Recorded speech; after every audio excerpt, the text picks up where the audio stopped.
Break के बाद स्वागत है आपका। टेप कांड पर मरुधरा में सियासत गर्म है। एफआईआर के दौर के बीच अब सवालों की झड़ी लग रही है। पहले सीएम गहलोत और कांग्रेस के नेता सवाल पूछ रहे थे, अब बारी बीजेपी की थी। बीजेपी ने कांग्रेस से टेप कांड को लेकर 5 सवाल पूछे हैं और इसकी सीबीआई जांच की मांग भी की, तो कांग्रेस ने भी पलटवार किया।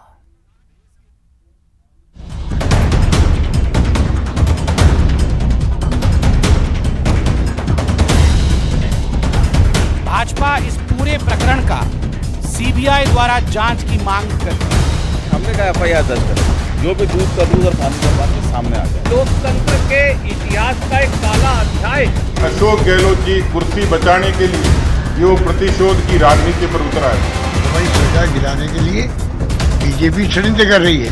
अगर सही में कहा जाए तो ये एक कॉकटेल है।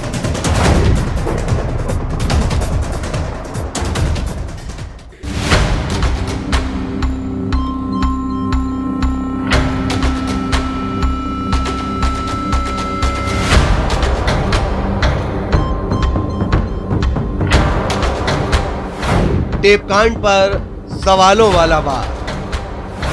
पहले कांग्रेस, अब बीजेपी की बारी। बीजेपी ने कांग्रेस से पूछे 5 सवाल।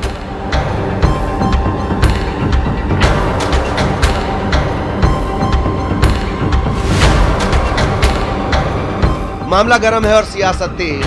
मरुधरा में टेप कांड से भूचाल मचा है। जयपुर से शुरू हुआ मामला गुरुग्राम के बाद अब दिल्ली में भी दस्तक देता दिख रहा है। टेप कांड को लेकर दिल्ली से सवाल उठा है। टेप कांड में कांग्रेस के बाद अब बारी बीजेपी की है। बीजेपी ने कांग्रेस से 5 सवाल पूछे हैं। सवाल नंबर 1, क्या आधिकारिक रूप से फोन टैपिंग हुई? एफआईआर में कहा जाता है ये जो टेप से हमें सोशल मीडिया इत्यादि से मिला है, मगर आप तो सीना ठोक के कह रहे हैं ये ऑथेंटिक है। मतलब फोन टेपिंग किया गया क्या, तभी तो ऑथेंटिक है या नहीं आप कह सकते हैं। ये पहला प्रश्न है। सवाल नंबर 2, क्या फोन टैपिंग के नियमों का पालन हुआ? दूसरा प्रश्न है, is it not a sensitive issue? Phone tapping अगर किया गया है, क्या ये एक संवेदनशील और एक कानूनी विषय नहीं है? Is it not a sensitive and a legal issue? इसका जवाब कौन देगा? सवाल नंबर 3, फोन टैपिंग में संवैधानिक प्रक्रिया पूरी हुई? Third, assuming that you have taped phones, the question is, प्रश्न है कि was the standard operating procedure followed? जो फोन टेपिंग होता है उसके लिए एक स्टैंडर्ड ऑपरेटिंग प्रोसीजर होता है। वो प्रोसीजर मैं लेके आया हूं, ये प्रोसीजर से आपको अवगत भी कराऊंगा। क्या ये स्टैंडर्ड ऑपरेटिंग प्रोसीजर इसको कांग्रेस की सरकार ने फॉलो किया? सवाल नंबर 4, क्या सभी दल के नेताओं के फोन टैप हो रहे हैं? चौथा विषय, क्या राजस्थान की कांग्रेस सरकार ने अपने आप को विपरीत परिस्थिति में पा करके येन केन प्रकारेण अपने सरकार को बचाने के लिए गैर संवैधानिक उपायों का इस्तेमाल किया? सवाल नंबर 5, सरकार के लिए गैर संवैधानिक तरीका अपनाया गया? पांचवा विषय, क्या राजस्थान में प्रत्येक व्यक्ति जिसका कोई भी सरोकार राजनीति से है, चाहे वो किसी भी दल का या गुट का हो, उसका फोन टेप किया जा रहा है? बीजेपी ने सवाल तो पूछे ही, लगे हाथ कांग्रेस पर निशाना भी साधा और पूरे मामले की सीबीआई जांच की मांग की। भाजपा इस पूरे प्रकरण का सीबीआई द्वारा जांच की मांग करती है। क्या एसओपी फॉलो हुआ? फोन टेपिंग इत्यादि किया गया? क्या संविधान को ताक पे रखा गया? क्या एक इमरजेंसी की सिचुएशन आज राजस्थान में है? क्या सभी राजनीतिक पार्टी के सभी लोगों के साथ इस प्रकार का व्यवहार किया जा रहा है? इसको लेकर सीबीआई द्वारा तत्कालीन जांच हो, यह भाजपा आज डिमांड करती है। बीजेपी ने सवाल उठाए तो कांग्रेस का पलटवार तो बनता है। भारतीय जनता पार्टी का केंद्रीय नेतृत्व विधायकों की खरीद फरोख्त की बात एक तरह से स्वीकार कर रहा है। समित पात्रा जी ये कह रहे हैं कि हाँ, हम चोरी की, हमने डकैती की, लेकिन आपने कैमरे की में कैद कैसे कर लिया? बड़ी बात होती है, राज्य का एक मुख्यमंत्री चुनौती दे रहा है, चैलेंज कर रहा है कि यदि ऑडियो गलत साबित हो गए और जो ये कह रहे हैं ऑडियो हमने तैयार किए हैं तो मैं राजनीति से संन्यास ले लूंगा। क्या इतनी हिम्मत प्रधानमंत्री नरेंद्र मोदी जी, अमित शाह जी में, केंद्र सरकार की बीजेपी में है कि वो सामने आकर कहे कि यदि ऑडियो सही साबित हो गए तो हम इस्तीफा दे देंगे? साफ है, राजस्थान के सियासी टेपकांड की जांच एसओजी के हाथ में है। एसओजी राजस्थान में विधायकों की खरीद फरोख्त की मुकम्मल जांच करना चाहती है, तो बीजेपी इस जांच को सीबीआई को सौंपना चाहती है। यानी आने वाले समय में टेपकांड पर टकराव और बढ़ने वाला ही है। Bureau report, news 18 network. Update आपको दे देते हैं इस पूरे सियासी घटनाक्रम पर, सियासी घमासान पर। बीएसपी ने राष्ट्रपति शासन की अब मांग कर दी है। प्रदेश में मायावती ने बीएसपी सुप्रीमो ने राष्ट्रपति शासन की मांग की है। बीएसपी सुप्रीमो मायावती ने ट्वीट किया है। राजस्थान के सियासी घमासान को लेकर ट्वीट किया है मायावती ने। प्रदेश सरकार पर इस ट्वीट के जरिए निशाना साधा। सीएम ने पहले दल बदल कानून का उल्लंघन किया, फोन टैप करवाकर गैर कानूनी और असंवैधानिक काम किया।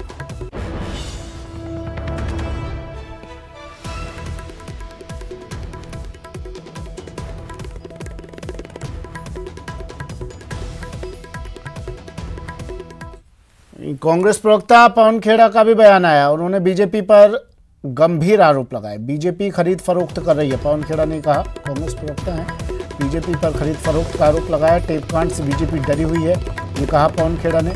हरियाणा पुलिस ने एसओजी को कार्रवाई करने से रोका है।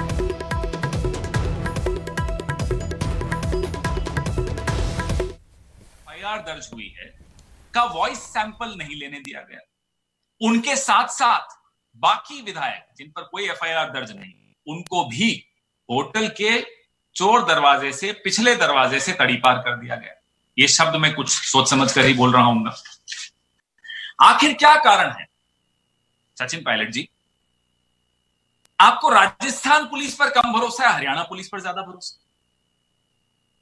आखिर क्या कारण है कि एक तरफ तो आप अदालत में ये साबित कर रहे हैं कि आप कांग्रेस के हिस्सा हैं, कांग्रेस में ही हैं, और दूसरी तरफ आप भाजपा के संरक्षण में हरियाणा में बैठे?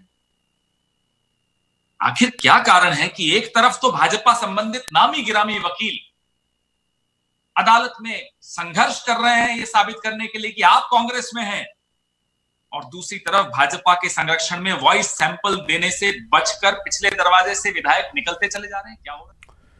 विश्वेंद्र सिंह ने भी ट्वीट किया और एक बार फिर से ट्वीट के जरिए हमला बोला। उन्होंने लिखा कि हैंडसम तो पूर्व प्रधानमंत्री राजीव गांधी जी भी थे और अंग्रेजी भी अच्छी बोलते थे। सीएम के बयान पर अप्रत्यक्ष रूप से ये ट्वीट किया है। विश्वेंद्र सिंह ने नाम नहीं लिया है, लेकिन उन्होंने ट्वीट कर कहा है कि हैंडसम तो राजीव गांधी जी भी थे।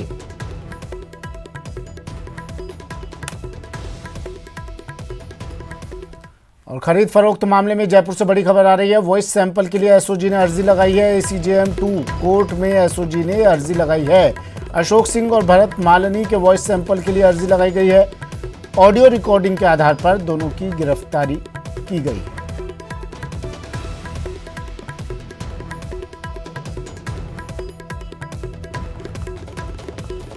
एसओजी ने अर्जी लगाई है वॉइस सैंपल के लिए। एसीजेएम 2 कोर्ट में ये अर्जी लगाई गई है। बड़ी खबर इस वक्त की, खरीद फरोख्त मामले में अशोक सिंह और भरत मालनी के वॉइस सैंपल के लिए ये अर्जी कोर्ट में लगाई है एसओजी ने। ऑडियो रिकॉर्डिंग के आधार पर इन दोनों की गिरफ्तारी हुई है और अब इनके वॉइस सैंपल के लिए यह अर्जी कोर्ट में एसओजी ने लगाई है। एक ब्रेक लेते हैं, जल्द हाजिर होंगे।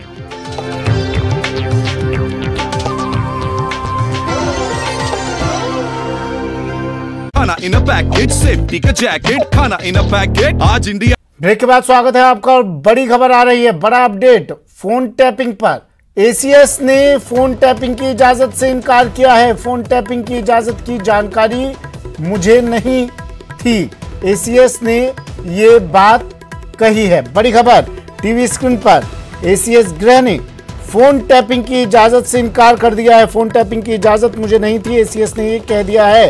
रोहित कुमार सिंह ने कहा, फोन टैपिंग की मुझे किसी तरह की कोई जानकारी नहीं थी। बड़ी खबर, बड़ा अपडेट फोन टैपिंग पर।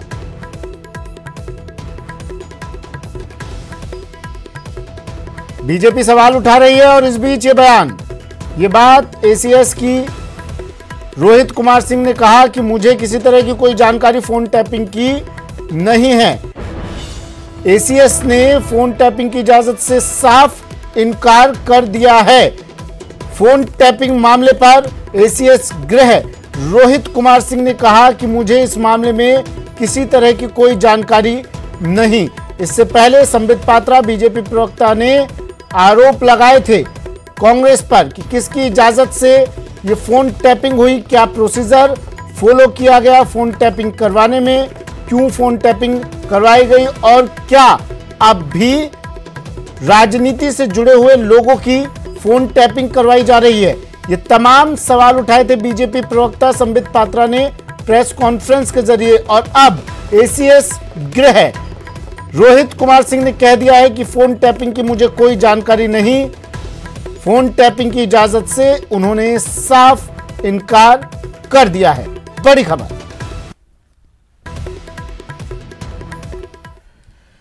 राज्यसभा चुनावों में हॉर्स ट्रेडिंग मामला, एसओजी आज अहम पूछताछ करेगी। एफआईआर नंबर 47 48 49 पर आज पूछताछ होगी। एसओजी ने कई गवाहों से एसओजी पूछताछ करेगी।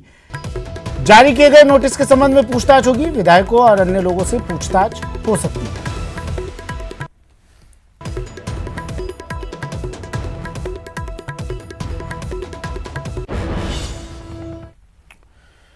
और विधायकों की खरीद फरोख्त मामले में आज कई टीमें दबिश दे सकती हैं। एटीएस, एसओजी, सीआईडी की टीम दबिश दे सकती है। फोन पर बातचीत करने वालों से भी पूछताछ की जा सकती है। तो आज का दिन काफी अहम है।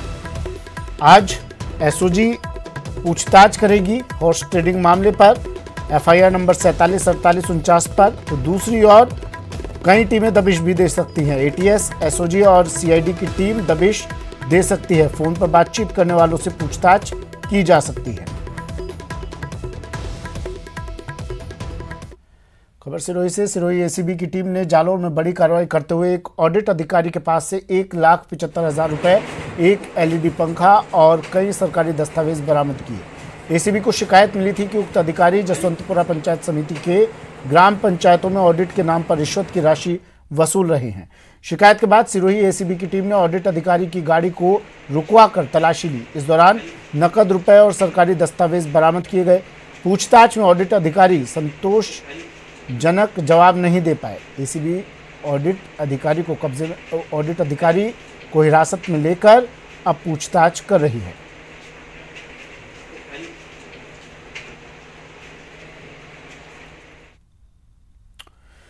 खबर चूरू से। चूरू में एक युवा व्हाट्सएप ग्रुप कोरोना काल में लोगों की जिंदगी बचाने में जुटा है। ग्रुप के सदस्य देश के अन्य हिस्सों में जाकर लोगों की जिंदगी बचा रहे हैं। ये रिपोर्ट देखिए। कोरोना काल में मदद वाला ग्रुप, व्हाट्सएप ग्रुप बचा रहा जिंदगी। ब्लड डोनेशन करते हैं ग्रुप मेंबर्स। अब प्लाज्मा डोनेशन की तैयारी। साइकिल दुकान में खड़े इस शख्स को ध्यान से देखिए। ये हैं चूरू के रहने वाले अमजद तुगलक, जो इन दिनों रियल कोरोना वॉरियर बने हुए हैं। अमजद आरजे हेल्पलाइन नाम से व्हाट्सएप ग्रुप चलाते हैं। ग्रुप में शहर और आसपास के सैकड़ों युवा, बुद्धिजीवी, पुलिसकर्मी और डॉक्टर जुड़े हुए हैं। ये ग्रुप जरूरत पड़ने पर लोगों को ब्लड मुहैया कराता है। हमारे जो आरजे ग्रुप है उसमें हमारे चूरू शहर के, चूरू के आसपास के बहुत सारे युवा हमारे साथ जुड़े हुए हैं। इसी क्रम में जब हमारे डॉक्टर एहसान गोरी है, वो भी ग्रुप के सदस्य हैं। बीए समझो श्री एहसान जी गोरी का मेरे पास परसों रात फ़ोन आया और उन्होंने मुझे परिस्थिति बताई कि हैदराबाद में एक पेशेंट है जिसको AB पॉजिटिव जो ऐसा डोनर चाहिए जो पहले कोरोना पॉजिटिव हो और अब नेगेटिव हो गया हो। हाल ही में आरजे हेल्पलाइन ग्रुप के एडमिन अमजद के पास सूचना आई कि हैदराबाद में एक मरीज को कोरोना नेगेटिव हो चुके AB पॉजिटिव ब्लड ग्रुप के व्यक्ति का प्लाज्मा चाहिए। अमजद ने तुरंत ग्रुप में शामिल AB पॉजिटिव ब्लड ग्रुप वाले सदस्य इमरान खोकर से बातचीत की, जो हाल ही में कोरोना नेगेटिव हुए हैं। इमरान ने तुरंत प्लाज्मा डोनेट करने के लिए हामी भर दी। मेरे मित्र अमजद तुगलक का फ़ोन आया था कि एक पेशेंट है जो बिल्कुल मरने की अवस्था में है, बहुत ही ज़्यादा सीरियस है और वो कोरोना पॉजिटिव भी है, तो उनको एक प्लाज्मा चाहिए AB पॉजिटिव का। जो पेशेंट कोरोना पॉजिटिव था और बाद में वो नेगेटिव हुआ, तो उसने अमजद को इस बात का पूरी जानकारी थी और उसने मुझसे इस बात के लिए बोला, तो मैंने उनको तुरंत हाँ की। और उसके बाद मेरे पास डॉक्टर एहसान गौरी का फ़ोन आया, तो मैंने उनको भी यही बात कही कि अगर किसी इंसान की जान अगर मेरी वजह से बच रही है तो ये बहुत बड़ी मेरे लिए सौभाग्य की बात है। व्हाट्सएप ग्रुप में रोजाना सैकड़ों मैसेजेस आते हैं और ग्रुप के सदस्य जरूरत के अनुसार अस्पताल जाकर ब्लड डोनेट करते हैं। ऐसा ही एक मैसेज ग्रुप में शामिल डॉक्टर एहसान गौरी के पास आया था। डॉक्टर ने तुरंत इसकी सूचना ग्रुप एडमिन को दी और अब कोरोना संक्रमित मरीज को ग्रुप के माध्यम से प्लाज्मा डोनेट होने जा रहा है। हमें AB पॉजिटिव ब्लड ग्रुप का ऐसा पेशेंट चाहिए जो पहले कोरोना पॉजिटिव था, पॉजिटिव होने के बाद में वो कोरोना नेगेटिव हो गए हो। तो अमजद जी ने 1 घंटे के अंदर अंदर हमें सूचना दी कि अपने चूरू के ही लोकल कतर से आए हुए इमरान जी खोकर हैं, जो कि AB पॉजिटिव ब्लड ग्रुप के हैं और कोरोना पॉजिटिव थे और अभी वो नेगेटिव हो गए हैं। हमने इमीडिएटली अमजद जी ने और मैंने इमीडिएटली इमरान जी खोकर जी से इस बारे में बात करी। इमरान जी खोकर के जो शब्द थे वो काफ़ी सराहनीय और दिल को तसल्ली देने वाले थे। वर्तमान में एक तरफ जहां सोशल मीडिया का प्रयोग सियासत और मजाक के साथ चुटकुले शेयर करने के लिए होता है, वहीं दूसरी ओर कोरोना काल में अमजद व्हाट्सएप ग्रुप के जरिए लोगों की जिंदगी बचाकर एक मिसाल पेश कर रहे हैं। मनोज शर्मा, न्यूज़ 18 चूरू। जयपुर में स्थित आराध्य देव गोविंद देव जी मंदिर में श्रावण प्रदोष के मौके पर झूला झांकी सजाई गई है। ठाकुर श्री गोविंद देव जी राधा रानी और सखियों के संग चांदी के झूले पर विराजे हैं। हालांकि श्रद्धालुओं को झांकी के साक्षात दर्शन करने को नहीं मिले, लेकिन मंदिर प्रबंधन ने वीडियो के माध्यम से लोगों तक झांकी की तस्वीरें पहुंचाई। मंदिर पहुंचकर गोविंद देव जी और राधा रानी की झांकी का जायजा लिया हमारे संवाददाता ने। आज श्रावण प्रदोष व्रत है और इस अवसर पर जयपुर के आराध्य देव गोविंद देव जी मंदिर में झूला झांकी की विशेष दर्शन का आयोजन किया गया। हालांकि आपको बता दें कोरोना काल चल रहा है, इसके चलते 31 जुलाई तक सभी बड़े धार्मिक स्थल वो बंद है और इसी का पूर्णतया से गोविंद देव जी मंदिर प्रशासन भी पालन कर रहे हैं। लेकिन साथ ही साथ मंदिर परिवार परंपराओं का निर्वहन अनवरत जारी रहे, उसी को लेकर एक कोशिश कर रहे हैं। और इस तरीके से आप देख सकते हैं ठाकुर जी चांदी के झूले में विराजमान है, साथ ही साथ राधा रानी और कई सारी सखियां और गोपियां वो भी विराजमान है। अद्भुत अनुपम ये झांकी सजाई गई है। देखिए ठाकुर जी की जो झांकी है जिसका आज के दिन दर्शन करने का विशेष महत्व रहता है। और न्यूज़ 18 राजस्थान आप सभी दर्शकों के लिए एक्सक्लूसिव यह झांकी यहाँ पर आपको दिखा रहे हैं। देख सकते हैं पूजा अर्चना की जा रही है। केवल मंदिर परिवार है। मैं मेरे सहयोगी अमन से कहूंगा कि वो खाली जो मंदिर पड़ा है वो उन सीन को भी दिखाए। आप देख सकते हैं पूरा मंदिर परिसर खाली है, कोई भी नहीं है। अक्सर जब श्रावण मास होता है हर वर्ष तो यहाँ पर हजारों की संख्या में भक्तगण रहते हैं, लेकिन कोरोना काल है और उसी के चलते ये तस्वीरें हमें देखने को मिल रही है। साथ ही साथ आज के दिन शिव पूजा पाठ वो भी शुरू हो गया, शिव कथा भी शुरू हो गई। डॉक्टर प्रशांत शर्मा वो शिव जी की कथा कर रहे हैं, अकेले बैठे हैं ठाकुर जी के सामने कथा कर रहे हैं। और साथ ही साथ विश्व मानव कल्याण के लिए मंदिर प्रशासन अनवरत रूप से यहाँ पर कई पूजा अर्चना का आयोजन भी कर रहा है। सहयोगी अमन के साथ मनोज शर्मा, न्यूज़ 18 जयपुर। चलिए फिलहाल इतना ही, दीजिए इजाजत, नमस्कार।